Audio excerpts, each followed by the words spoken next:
Hoy vamos a ver el milagro número 5 de los 40 milagros de nuestro Señor Jesucristo. En esos milagros, Él se manifestó que Él era y es el Hijo de Dios, que tiene poder sobre todo. Y uno de los poderes más grandes que Él tiene, o el supremo, es que nos da el regalo de la salvación. ¿Dónde está Milcar ahora mismo? Mi hijo, en el reino de los cielos. Le estaba contando a Randy que yo he estado bien fortalecido porque acepto y el Espíritu Santo me da testimonio en mi espíritu de que mi hijo está bien, ¿verdad? Pero me pasó algo que estaba bien aplomado, perfectamente aplomado, pero me encuentro con una perra abandonada, una labrador, y bajé y ella estaba pobrecita como esperando que el amo viniera y la busqué y estaba soleándose allí. Le llevé su agua eso me conmovió. Me trajo de vuelta a Milcar. Mira, le estaba diciendo a Randy, es que cualquier detalle, Ricardo, te va a traer un recuerdo de tu hijo. Está bien, uno está consolado por el Espíritu, pero es parte de nuestra vida, ¿verdad? Gracias a Dios que la perra la vinieron a buscar, pero si no fuera por el consuelo del Espíritu Santo, estamos enlutados, ¿sí o no? Y dice la Escritura que debemos alentarnos de que todos los que partieron en Cristo nos vamos a volver a ver. Y el Espíritu Santo nos da ese consuelo. Pero en el día de hoy vamos a ver el milagro maravilloso. Es la segunda ocasión en que Cristo hace el milagro de la multiplicación de los panes. Son dos milagros distintos. Uno que fue de los 5,000, sin contar mujeres y niños, y de los 4,000 ahora, sin contar mujeres y niños. Y son dos lugares diferentes. Porque en el primero de los 5,000 estuvieron un solo día. Y de los 4,000, la gente estuvo con Cristo 3 días. 3 días. Pero aquí vemos, y aquí viene la enseñanza superior, que Dios provee. Por eso se llama proveedor y por eso se llama providencia. Porque Dios provee. ¿Y por qué provee? Porque es compasivo. Bueno, es compasivo, se compadece de nuestra necesidad. ¿Qué es eso? Transformador. Wow, y seguidos, oye. Wow. Si pronto se va a ir. Bueno, hermano, atención. Estamos en guerra espiritual. Muy bien.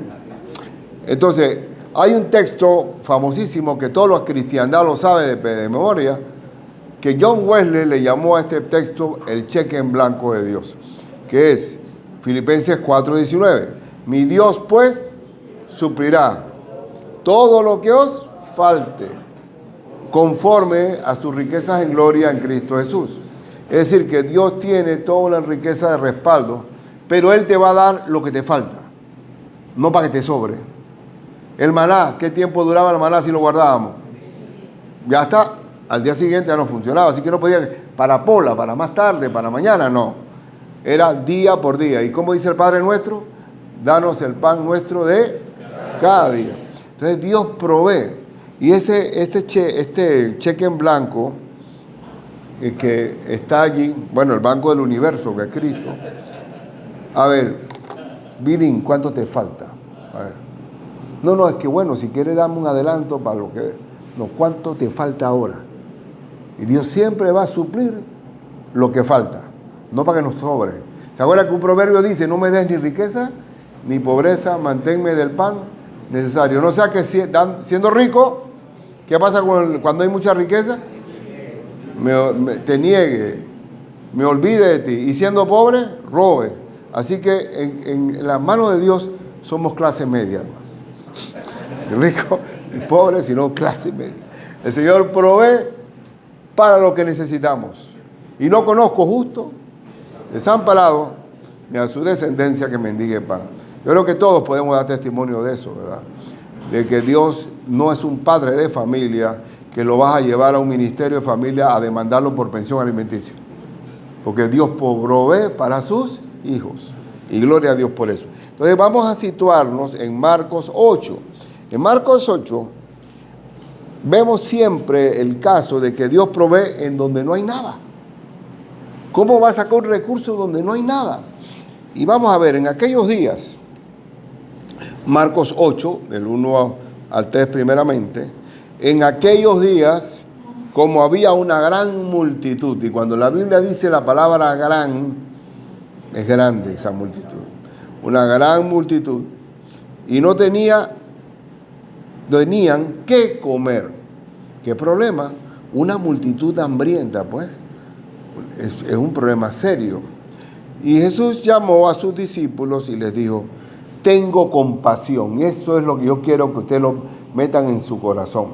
Que el Señor, tenemos un Dios compasivo. ¿Y qué significa compasivo? Que se mete en los zapatos de nosotros. Que Él se enternece con lo que estamos viviendo. El primero en tener compasión de esa multitud fue nuestro Señor Jesucristo. Tengo compasión de la gente, porque ya hace 3 días que están conmigo y no tienen qué comer. Y si los enviase en ayunas a sus casas, se desmayarán en el camino, pues algunos de ellos han venido de lejos. Entonces, el Señor tiene compasión. Y Él provee para toda esa gente. Va a haber una provisión de Dios por la compasión. ¿Qué pasaría si nuestro Panamá fuera totalmente de Cristo? Tendríamos a un gobernante y más que todo a un papá. Porque si dice que si Jehová no guarda la ciudad, en vano vela la guardia. Entonces, nosotros tenemos un Dios misericordioso. Y cuando está Dios en el camino, suple, provee para todos, hay comida para todos. Y lo que queremos es predicar de Cristo, porque el mundo necesita un papá, el mundo necesita un padre, porque el hombre que no tiene a Cristo, ¿cómo está? Huérfano, desamparado, miserable, desnudo. Entonces, aquí vemos pues la compasión de mi Señor. Una compasión. Y por eso que cuando uno le lleva a Cristo a alguien, no sé si usted puede dar ese testimonio. Tú puedes dar testimonio de lo que tú eras antes y lo que eres ahora. ¿Se puede dar ese testimonio?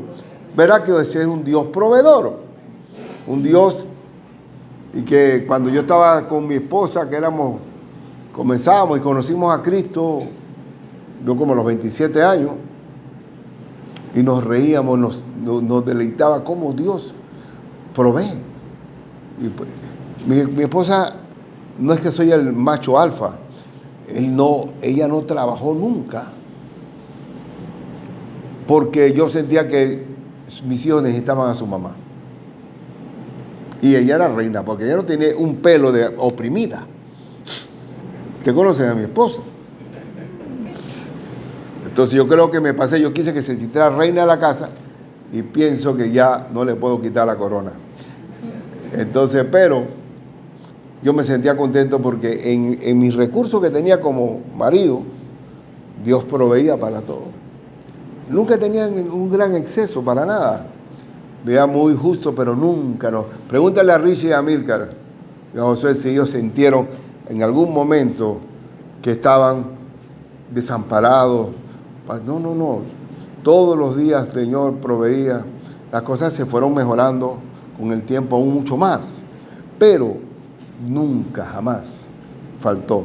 No conozco justo desamparado, ni a su descendencia que mendigue pan. Dios provee, bendito Dios. Y cuando un pueblo se ampara en el Señor, no nos va a desamparar. Y vamos a dar el ejemplo de que Dios es un Dios que da donde no hay. Primero, por ejemplo, ya ustedes saben en los textos, en el caso de Israel en el desierto, ¿cuánto tiempo Dios proveyó para el pueblo hebreo? ¿Cuántos años? 40 años. ¿Dónde? En el desierto. ¿Hay algo en el desierto? Nada. Y encima le daba sombra. Una columna, ¿se acuerdan? La columna de fuego en la noche para que tuvieran luz. Y en el día las nubes que le daba sombra. ¿Por cuántos años proveyó al Señor al pueblo hebreo? 40 años. ¿Faltó algo? Nada. La gente se enfermaba, ni una enfermedad. La misma vestidos no se pudrían ni se dañaban. Imagínate un alimento, ¿qué clase de alimento? Era multivitamínico, multiproteínico, era el maná. todo estaba completo, era un complex. Lo que se comía ahí no había... ¿Cuántos años? ¿Cuántos años? 40 años, vamos a ver. Y esa gente, esos jóvenes, esa generación que salió de Egipto y que creció en el desierto, fueron los que entraron a pasar, ¿qué? A la tierra prometida. Pasaron el río Jordán. ¿Por qué? Porque crecieron viviendo de la provisión de Dios día por día. Y sin embargo, aquellos que, la primera generación que salió con Moisés, todo era, ay, cuando estábamos en Egipto, mira, cómo comíamos nuestra... Y eran todos esclavos. Esclavos, eran como unos empleados que... Sí, pero ganábamos ahí, comíamos en ollas de barro nuestra carne, pero comíamos carne, no este maná insípido. Mira este maná en la mañana, en la tarde, en la noche. No, esa gente no entró a la tierra prometida, sino los que vieron la provisión diaria. Por ejemplo, Elías. A ver, Elías, alimentado por cuervos, ¿se acuerdan? Cuando fue, imagínate un animal tan rebelde, no se puede domesticar a un cuervo. Acá le llamaríamos la familia del cuervo, acá ¿cuál sería? El talingo. Imposible que los talingos o los cuervos se vuelvan meseros, trayéndote pan y carne en la mañana y en la tarde, ¿no? Y lo alimentó. Otro, Elías, con la viuda de Sarepta. ¿Se acuerdan la viuda de Sarepta? Que nada más tenía para hacer una porción de pan para su hijo y ella y morirse. Y encima dice el profeta, dame a mí primero y después comen ustedes. Darte lo último que tenemos. Y sin embargo le hizo caso, dice, y nunca escaseó la tinaja, siempre hubo comida por todo ese tiempo de la sequía. El caso de Elías alimentado por el ángel también. Cuando huyó, después aquel portento que Dios, que manifestó su gloria, quemando el altar, y que fueron degollados todos esos profetas del enemigo, y Elías huyó y se refugió, y un ángel le daba torta para comer y agua que estaba ahí mismo. La viuda del profeta Eliseo, ¿se acuerdan aquella viuda que lo único que tenía era qué? Una porción de aceite. Y esa enseñanza de la viuda para mí es significativa, porque la viuda le dijo al profeta Eliseo, mi marido era un hombre temeroso de Dios, pero dejó deuda porque el acreedor vino a cobrarme y se van a llevar a mis hijos. ¿Y qué pasó? ¿Qué tienes? Tengo nada más un poquito de aceite. Bueno, busque. Ustedes saben la historia de cómo se dieron las vasijas. Y cuando ya se acabó las vasijas que trajeron, ¡chum!, se paró el aceite y le dice, ¿y ahora qué hago? Bueno, vende el aceite, paga a tus acreedores y vive con lo que queda. Dios proveyó. ¿Dónde había algo? No había nada. No había nada. Igual cuando los 4 leprosos, ¿se acuerdan? Que estaba Israel rodeada de los sirios. Y esos 4 leprosos dicen, ¿qué hacemos? Si entramos allá, no hay nada que comer. Y nadie nos va a aceptar porque somos leprosos. Y si vamos al enemigo, nos matarán. Vayamos. ¿Y qué pasó? Que el Señor manifestó su gloria de que cuando los 4 leprosos caminaban, hubo un efecto especial del Señor que parecía que fuera un ejército enorme que venía. Y para sorpresa de los leprosos, que cuando llegan no hay enemigo, están las tiendas cubiertas porque salieron despavoridos, pensando que venía un ejército invasor. Y salían corriendo a esconderlo las tiendas. Digo, oye, ¿qué es esto? Ey, estamos haciendo mal. Este es un tiempo de victoria. Vamos a compartir la buena noticia. Pero ¿qué significa todo esto? Dios provee donde no hay, ¿cierto o no? Dios provee, Dios se glorifica. Pero quiero decirle que tanto Eliseo como Elías, nadie es comparable a nuestro Señor Jesucristo.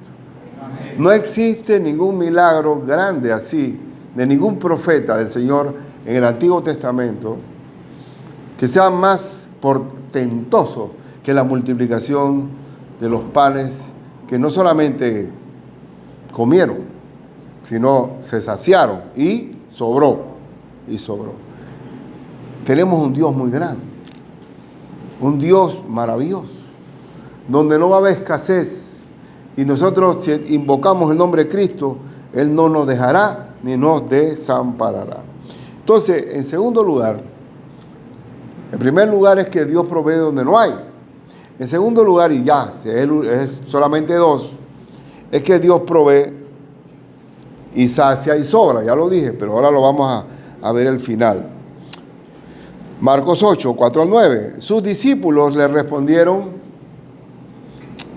¿de dónde podrá alguien, porque Jesús le dijo, tienen ustedes de comer, podrá alguien saciar de pan a estos aquí en el desierto? Otra vez, como la vez pasada dijeron algo similar.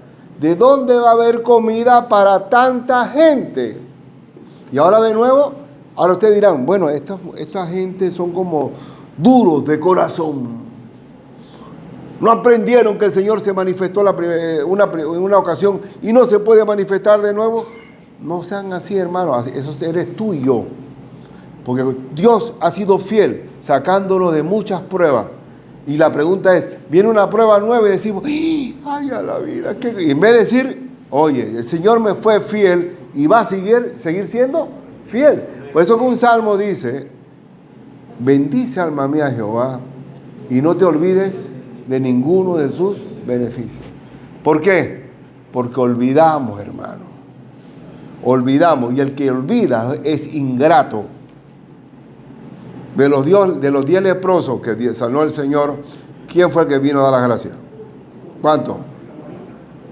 Quiere decir que de cada 10 personas, 9 son ingratos. Los favores se olvidan como los paraguas. Así son. Entonces, uno debe entender. Pero ahora díceselo, Señor, ¿de dónde vamos a sacar comida para tanta gente? ¿Y no te acuerdas del milagro anterior? Pero no son ellos, somos nosotros así. Dios me ha librado de todos mis temores, pero se nos olvidan. Por eso será que en la Biblia aparece, ¿cuántas veces que no debes temer? 365 veces aparece en la Biblia, no temas. Pero por el Señor, ¿por qué exageraste de decirlo 365 veces? Porque todos los días va a haber un susto. Y normalmente nos olvidamos de la mano de Dios, amiga. Nos olvidamos. Y cada vez que hay una prueba nueva, ¡ay, yala! ¿Y quién me podrá socorrer ahora? Yo mismo, el de siempre. Pero dice, el Señor le preguntó, ¿cuántos panes tenéis? Qué cosa interesante, que el Señor hace su milagro en base a lo que tenemos. ¿Qué tienes tú ahí? Una botellita de aceite. ¿Qué tienes tú ahí, Moisés? Una vara. Siempre va a haber de un instrumento pequeño, él se engrandece. Entonces dice, ¿cuántos panes tenéis? Ellos dijeron 7. Muy bien, 7. Recuerden que esto es importante, porque cuando tú andas en Cristo, no puede ser matemático. Porque 7 entre 4,000, ¿cómo haríamos? No se puede, ¿verdad? No se puede. Hay un hermano en Cristo que me decía, pero pastor, yo no puedo evitar ser lógico. Yo soy ingeniero.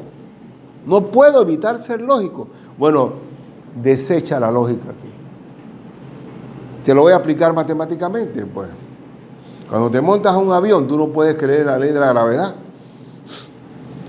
Porque la ley de la gravedad, ¿qué dice? Todo lo que sube. Pero si crees en la ley, que hay otra ley aerodinámica que sostiene el avión en el aire, ya me olvidé de la gravedad. Cuando estamos en Cristo, estamos bajo el reino de Cristo. Tenemos un Dios proveedor, un Dios que va a dar donde no hay. Ya hay que aprender a que tenemos un Dios muy grande. Para Dios nada es imposible, nada es imposible.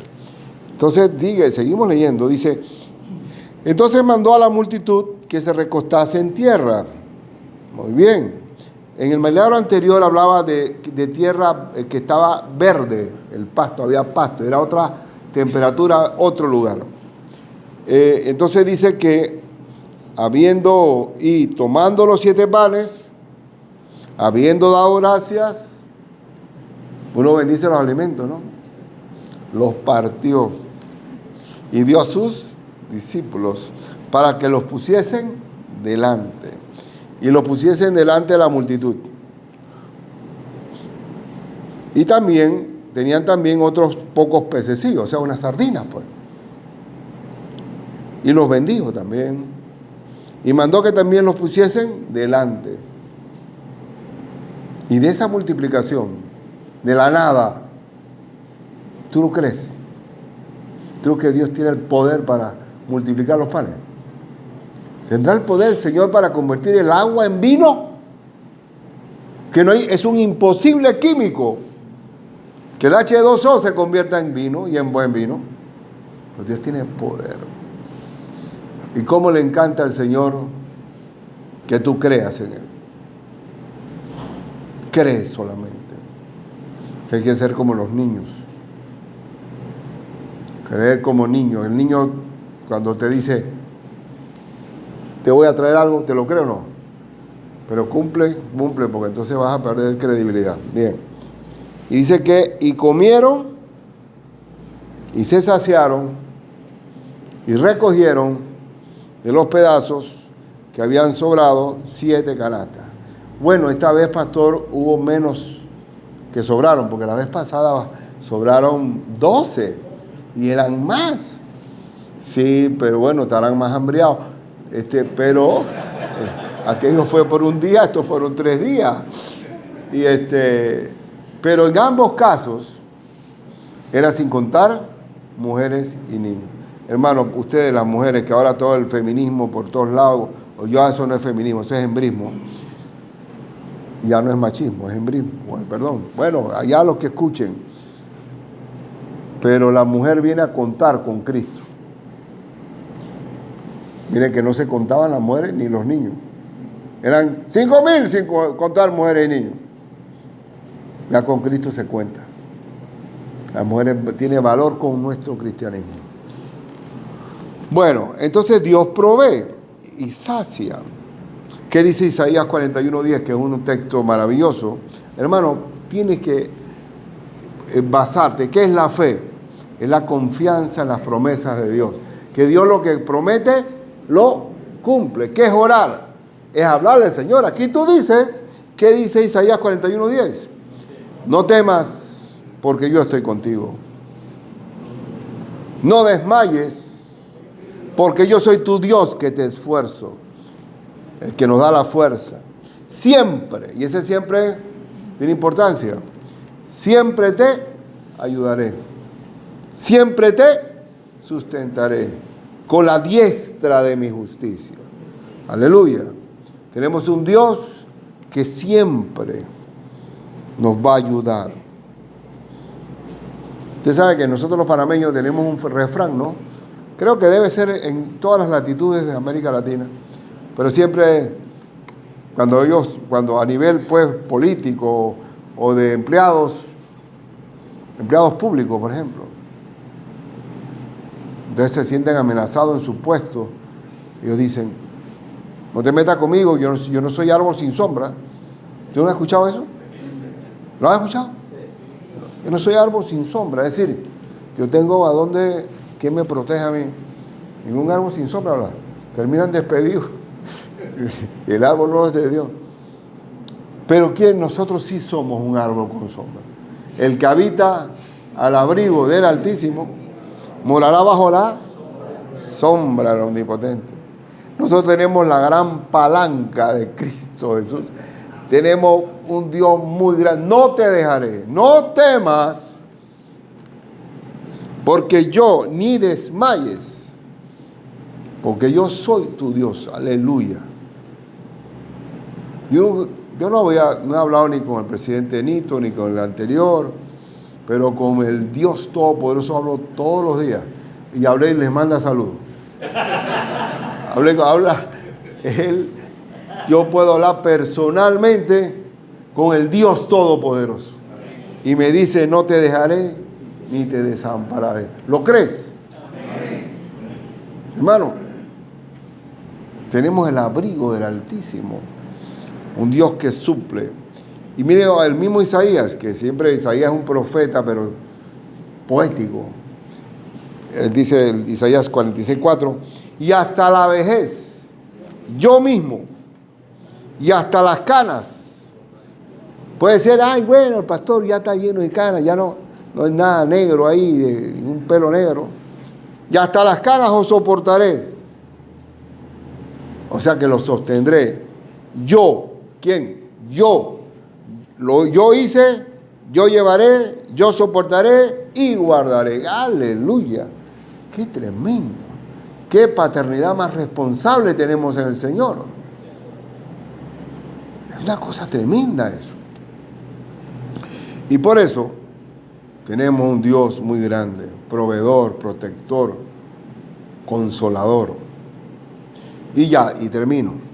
Estoy tratando de achicar un poco los mensajes. Digo yo que lo estoy achicando, no sé. Pero quiero terminar con algo. Qué alivio tener a un padre como el Señor conmigo. ¿Por qué bueno, para el que ha tenido niñez, ¿no? Yo tuve papá y mamá. ¿Por qué la niñez es algo bonito? Porque tú tienes la protección de tus padres. Tú no sabes los páramos que están pasando tus padres. Pero si está papá y mamá ahí, no faltará, ¿sí o no? Entonces, yo tengo un Dios que es así, yo soy su hijo. Y si yo lo busco y busco su abrigo, Él me va a dar su amor, su gozo, su paz, todas sus cualidades, su apoyo, para que yo esté sostenido por Él. No somos ahora como cristianos, no somos huérfanos. No tenemos el espíritu del mundo, que es el espíritu de esclavitud del temor, sino que tenemos el espíritu del Santo, por el cual clamamos. ¿Qué significa eso? Tengo un papá. ¿Dónde está el susto? No hay susto. No hay temor. No tengo la esclavitud del mundo, porque el mundo sin Cristo tiene miedo. Ellos no le dicen miedo, ellos dicen estrés, pero es miedo. Y por eso, y ahora como hijos de Dios, no somos huérfanos, no somos indigentes, no somos mendigos, no somos miserables, porque tenemos un Padre que nos sustenta. Termino con una ilustración. Al final de la Segunda Guerra Mundial, hubo una cantidad de niños ahí en Alemania. Y bueno, sobre todo en Alemania, que perdieron a sus papás. Y pasaron mucho tiempo, o meses, buscando comida. Y bendito sea por los Estados Unidos. En un campamento de una base americana, hubo muchos niños que fueron alemanes recibidos para alimentarlos. Y el psicólogo de la base, él se quedaba pensando, ¿por qué si le estamos dando comida todos los días, ellos siguen asustados? Y se le ocurrió la idea magnífica, pragmática, de que los niños durmieran con un pedazo de pan en la cama. Y se tranquilizaron. ¿Por qué? Ya yo sé que mañana tengo, pero la condición que le decían era, no te lo puedes comer. Y eso trajo una tranquilidad al niño, porque ya yo tengo el pan asegurado mañana. Y tuvieron serenidad, porque ellos vivieron tan tiempo huérfanos, buscando comida donde no había, pasando hambre, y aunque le daban de comer, el susto de volver a padecer hambre, estaban estresados y se le acabó. Bueno, nosotros no somos huérfanos, hermano. Tenemos un Dios que provee para nosotros el pan nuestro de cada día. Con el Cristo no debemos experimentar el consuelo de que ahí tenemos un papá con nosotros. No, si tiene un momento de susto, porque va a haber, dice la Biblia, por nada estéis afanosos. No, ¿qué es afán? Afán es la preocupación del día de mañana. ¿Cómo será mañana? Tú no eres adivino. Eso para mí, eso es espíritu de adivinación, hermano. Ora al Señor. El Señor, al tú acercarte a Él, Él nunca podrá rechazar un corazón constricto y humillado. Nunca va a desoír a un hijo en auxilio. No temas, no te dejaré ni te desampararé. Hermano, hay dos situaciones en la vida. Cuando hago celebración de matrimonio, ¿cuál es la promesa en el matrimonio? Tú aceptas a esta mujer y no dejarla en tiempo de riqueza, de pobreza, de salud o enfermedad. Y solo hasta que la muerte se separe. Y en la vida va a haber dos grandes problemas. Problemas económicos y problemas de salud. Y yo sé que problemas económicos Dios los suple, pero problemas de salud son los más delicados. Porque puede ser que ya te vas o el Señor te sana. Pero vamos a tener siempre, un papá allí con nosotros, que no nos dejará ni nos desamparará. ¿Hay problemas hoy aquí? No, cero problemas, cero estrés, cero. ¿Cómo están? ¿Cero? ¿O algunos ahí? Hay problemas. Uno más grande, otro más chiquito. Hasta un niño tiene pruebas. Cuando a mí me regalaron un helicóptero de cuerda, estábamos jugando allá con el chinito Chen. Y ese chino, y no sé por qué tenía tanta fuerza, y dice, ¡trac! Y eso para mí fue como que me atravesó el corazón, porque ese helicóptero sí lo quería yo. Así que hasta los niños tienen pruebas. Y nosotros tenemos que enseñar a nuestros hijos a consolarse con el Señor, con el Padre Celestial.